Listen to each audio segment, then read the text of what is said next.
ولادي طلاب أولى ثانوي، رجعت لكم تاني. النهارده هناخد درس مهم جدًا وسهل جدًا، من الدروس الممتعة. طبعًا في مادة الفلسفة اللي هي أول سنة تدرسوها. الدرس اسمه أساليب التفكير. لازم نبقى عارفين إن أساليب التفكير بتختلف من فرد للتاني، الراجل غير الست، الطفل غير الشاب، غير الراجل العجوز. آمم، حتى العصور، العصر القديم غير العصر الحديث، غير العصر الحالي، غير العصر الوسيط. مجتمعات، كل مجتمع ليه تفكيره. المهم إن إحنا عندنا في تعدُّد لأساليب التفكير. لو تتبعنا أساليب التفكير بصورة عامة، هنلاقي إن إحنا بنملك 4 أساليب للتفكير. الأسلوب الأول وهو أسلوب الخرافي، الأسلوب الخرافي. أمّا آجي أتكلم عن الأسلوب الخرافي يا أولاد، ده أسلوب الإنسان من خلاله بيفسّر الظاهرة أو المشكلة اللي عنده تفسير سلبي، تفسير ساذج، نقدر نقول تفسير متخلِّف. يعني يرجع الأمراض أو الزلزال أو البركان إلى أسباب غيبية. ييجي يعالج المرض يعالجه بوصفات بلدي زي ما بيقولوا. معمول لك عمل يفسّر المشكلة اللي عندك، معمول لك عمل، معمول لك سحر، يتعمل لك حجاب.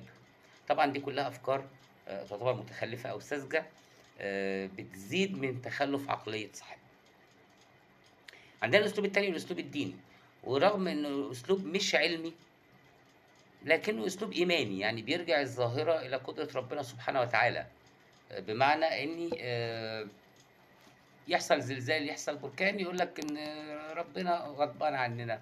آآ الابن إحنا بنتكوّن إزاي، قدرة ربنا.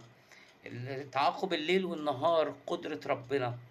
برغم إن التفسيرات مش علمية، ما بنذكرش أسباب علمية، لكن في الأول والآخر هو أسلوب إيماني بيزيد إيماننا ويقيننا بالله سبحانه وتعالى. الأسلوب التالت عندي هو الأسلوب العلمي. طبعًا الأسلوب العلمي يعتبر أهم الأساليب، لإن من خلاله بيبقى الإنسان بيدوّر على الأسباب الحقيقية وراء المشكلة، وراء الظاهرة، اللي بنسميها العِلَل القريبة، الأسباب المباشرة لحدوث الظاهرة.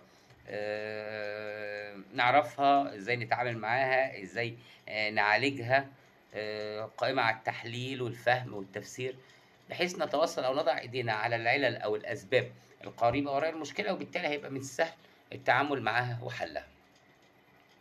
ييجي بقى الأسلوب بتاعنا اللي هو الأسلوب الأساسي، الأسلوب الفلسفي.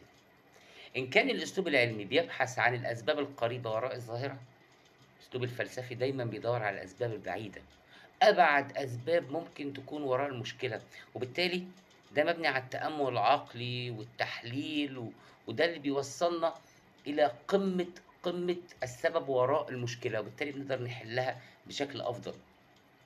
ده مش معناه إن إحنا بنستغنى عن الأسلوب العلمي، لأ، دائمًا هناك تكامل بين الأسلوب العلمي والأسلوب الفلسفي. هادّيكم مثال بسيط أوي.